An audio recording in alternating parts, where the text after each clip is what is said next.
Olá! Vamos tratar hoje de um assunto muito importante da contabilidade que muita gente diz: Roberto, fala sobre esse assunto porque é muito difícil.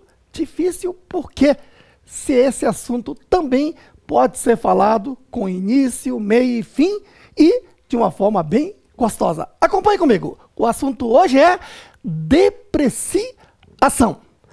A primeira coisa que você tem que guardar: qual é o fundamento legal e técnico do assunto, beleza? Bom, a Lei 6.404 de 76, lá no seu artigo 183, parágrafo 2º, a linha A, conceitua o que é depreciação, que é nada mais, nada menos do que a diminuição de valor investido no ativo em virtude do desgaste pelo uso, ação da natureza, enferrujamento, obsolescência e etc. Tá bom? Bom, a norma brasileira de contabilidade técnica geral 27 trata do imobilizado e da depreciação, certinho? E a norma brasileira de contabilidade TG 28, que trata sobre propriedades para investimento, ele traz uma parte da depreciação. Tudo isso é assunto tratado primeiramente lá em normas CPCs 27 e 28, que aprovadas pelo Conselho Federal de Contabilidade se transformaram em NBC, Norma Brasileira de Contabilidade,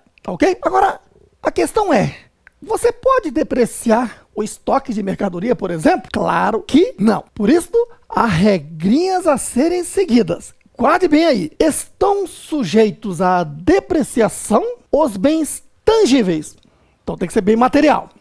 Exceto terrenos, que têm um período limitado de vida útil econômica, que estão classificados no imobilizado, bem como as propriedades para investimentos avaliadas pelo método de custo. Olha, uma coisa importante que você viu aqui é que, primeiro, você tem que depreciar os bens tangíveis, bens materiais. Certinho? Bom, outro ponto é que esse bem tem que ter prazo de vida útil limitado. Se não tiver como estabelecer esse prazo limitado, não se deprecia. É o caso do próprio terreno, que não dá para você estabelecer. Percebeu aí? Bom, calma que tem mais. Vamos passo a passo. A primeira coisa é entender como se contabiliza. Certinho? Tá aqui. 1. Contabilização. Lá no nosso ativo não circulante, imobilizado principalmente, quando eu compro uma máquina, compro um veículo, compro um terreno, compro um edifício, tudo isso é imobilizado, não é isso? Claro, eu não vou depreciar o terreno, mas os demais bens são bens depreciáveis. Por isso, funciona assim: o valor que eu paguei pelo bem, eu creditei lá, disponibilidade, caixa ou bancos, e debitei aquele bem, o valor que eu paguei, que daqui por diante, guarde, é o custo do bem. Quanto custou a sua camisa? Ora, você deve entender o valor pelo qual você pagou pela camisa. Ou, se comprou a prazo, o que terá que pagar. Esse é o custo. Simples, simples. Tá ok? Então, o dinheiro que eu utilizei para comprar esse bem é o custo. Então, digamos que eu comprei um bem qualquer aqui no valor de 900. Tá ok? Vamos simular aqui como se contabiliza essa depreciação. Vamos supor que a vida útil econômica seja de 3 anos. Certinho? Bom, o tempo pelo qual vou usar o bem. Então, eu vou depreciar 1/3 por ano, R$300. Como é que eu faço? Ora, depreciar é transformar o valor investido no bem em despesa. Então, vou dar baixa aqui do ativo para uma despesa. Então, credito aqui o bem. Certinho? Lançamento número 1. O meu ativo está diminuindo, 300. E debito a despesa chamada depreciações. Despesa do primeiro ano. Certinho? Bom, a questão é que, quando eu credito diretamente no bem, eu estou aqui perdendo o custo histórico do bem. Por exemplo, se passado 1 ano, 2 anos, quiser saber pela contabilidade por quanto foi adquirido o bem, eu perco essa informação. Por isso é que o legislador foi feliz lá na Lei 6.404 no seu artigo 179, que trata do modo de classificação, diz que as contas do ativo que tem seu valor diminuído, reduzido, em virtude de depreciação, amortização e exaustão, não se credita diretamente na conta. Deve-se creditar numa outra conta, como, por exemplo, depreciação acumulada daquele bem. Assim, eu estou usando uma conta o quê? Redutora, uma conta retificadora daquela conta mãe. Certinho? Então, não credito diretamente na conta, uso uma conta redutora. Quando eu estou creditando a conta redutora, é o mesmo que está creditando a própria conta, ou seja, eu estou transformando aquele ativo em despesa. Entendido? Assim, aquela conta de despesa do primeiro ano encerrar-se-á com a conta ARI daquele primeiro ano. Morreu. Certinho?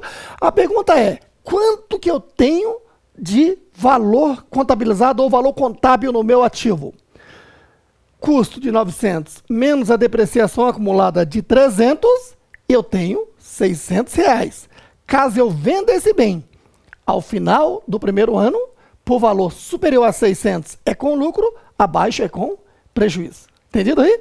Então, valor contábil é o custo do bem classificado no ativo, deduzido de sua depreciação acumulada. Muito bem. Por quê? Porque quando você vende o bem, você vende a parte não depreciada. E a parte não depreciada é o custo menos a depreciação acumulada. Certinho? Seguindo esse mesmo raciocínio, agora mais rapidinho, eu vou depreciar o segundo ano.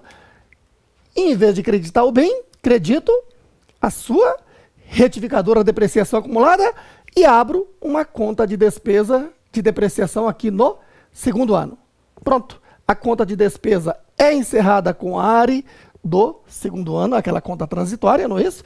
E, assim, no meu ativo, eu tenho que valor? Custo de 900 menos depreciação acumulada de 600. O valor contábil, portanto, é de 300. Caso eu vendesse esse bem ao final do segundo ano por valor acima de 300, seria com lucro, abaixo com prejuízo. Entendido?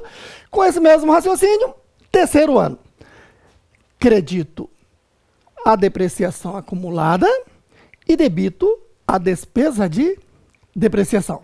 Certinho? A despesa do terceiro ano é encerrada com a ARI do terceiro ano e vai para a demonstração do resultado do exercício. E lá no meu ativo, eu tenho custo 900 menos depreciação acumulada 900 e estou obrigado a parar de depreciar. Ou seja, todo o valor do custo foi transformado em despesa de depreciação ao longo do tempo, já que a vida útil foi de 3 anos. Certinho? Claro, se no final do terceiro ano a empresa tem esse bem ainda funcionando e resolva vendê-lo, vendeu, por exemplo, por R$30, então teve um lucro de 30, já que o custo é 0. Beleza? Tá, seguindo.